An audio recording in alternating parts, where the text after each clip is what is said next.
Hi friends.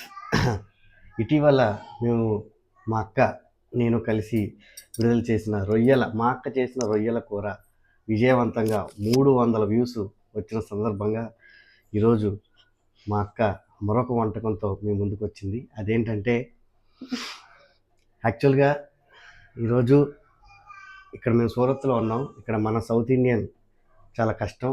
So నిన్న సాయంత్రం బజ్జీలు తినాలనిపించింది నాకు. అక్క బజ్జీలు కావాలని అడిగాను. లేదు తమ్ముడు నేను నీకు వేస్తానని చెప్పి మా అక్క అనడం జరిగింది. సరే ఈరోజు నేను ఆ గదిలో ఫోన్లో ఏదో చేసుకుంటుంటే ఏదో వచ్చాను వంటగదిలోకి. చూస్తే మా అక్క నా కోసం బజ్జీలు ఎలా వేస్తుందో చూసిన తర్వాత నాకు వావ్ అనిపించింది. అది మీతో కూడా షేర్ చేసుకుందామని ఈ వీడియో చేస్తున్నాను. మామూలుగా మిరపకాయ బజ్జీలు ఎవరైనా సరే ఏ పిండితో చేస్తారక్క? శనగపిండితో. సరే నా కోసం మా అక్క తమ్ముడు బజ్జీలు అడిగాడు కదా అని చెప్పి ఎప్పుడో దాచిన శనగపిండిని బయటికి తీస్తే దాని నిండా పురుగులు ఉన్నాయి. సరే తమ్ముడే కదా పురుగులు తీసేసి చేసేద్దాం అని చెప్పి అప్పటికి పాపం జల్లెడతో జల్లించింది 3 times. జల్లించిన తర్వాత కూడా ఆ ముద్ద కలపడం తర్వాత ఆ పేస్ట్ చేసిన తర్వాత ఎందుకో మా అక్కకి టేస్ట్ చేయాలనిపించి చూస్తే పరమ చేదంట. మరి ఆ పురుగులు ఏం చేస్తాయి, ఖాళీగా ఉండవు కదా. సరే సరే అక్కడితో అయిపోయింది అనుకోలే. మళ్ళీ మా అక్క తమ్ముడు బజ్జీలు అడిగాడని చెప్పి అక్కడితో ఆగకుండా ఇక్కడ కొంచెం బ్రేక్ కావాలి. ఇక్కడ సూరత్ లో శనగపిండి అంటే బేసన్ అంటారు. ఆ బేసన్ లో బఠానీ పిండి కలుపుతారు అనమాట. అది బజ్జీకి అంత టేస్ట్ ఉండదు అనమాట. సో అందుకని నేను పచ్చెనపప్పుని మిక్సీ పట్టి పిండి చేద్దాం అనుకున్నాను.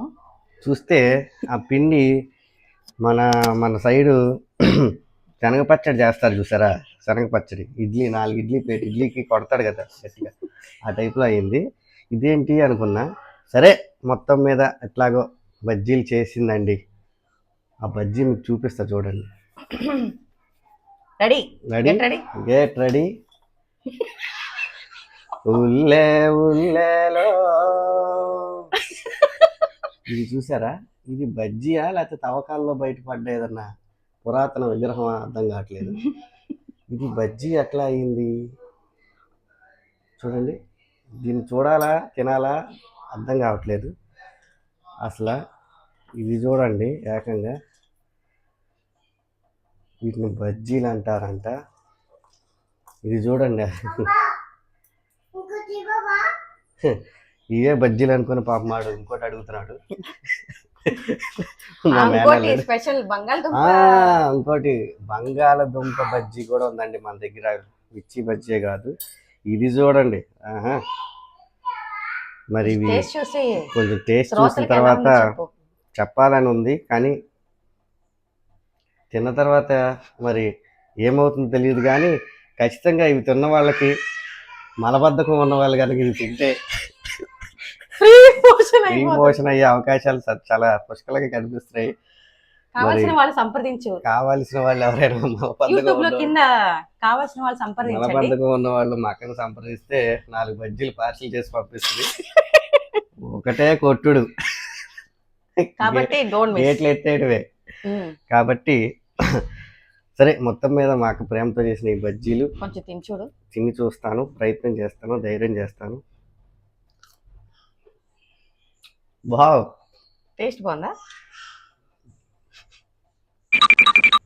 చెప్తాలేండి. ఏంటో చప్పగా ఉంది. సరే మీరు మాత్రం మంచిగా శనగల్ని పిండి చేసుకొని మరాడించుకొని ఆ పిండి తెచ్చుకొని చేసుకోండి. అందరికి బాగుండాలి, ఆరోగ్యంగా ఉండాలి. సర్వే జన సుఖినో భవంతు. బాయ్. Please subscribe. ఒకసారి ఈ ప్లేట్ చూడండి ఇంకా తినండి.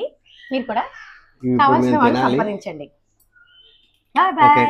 బాయ్.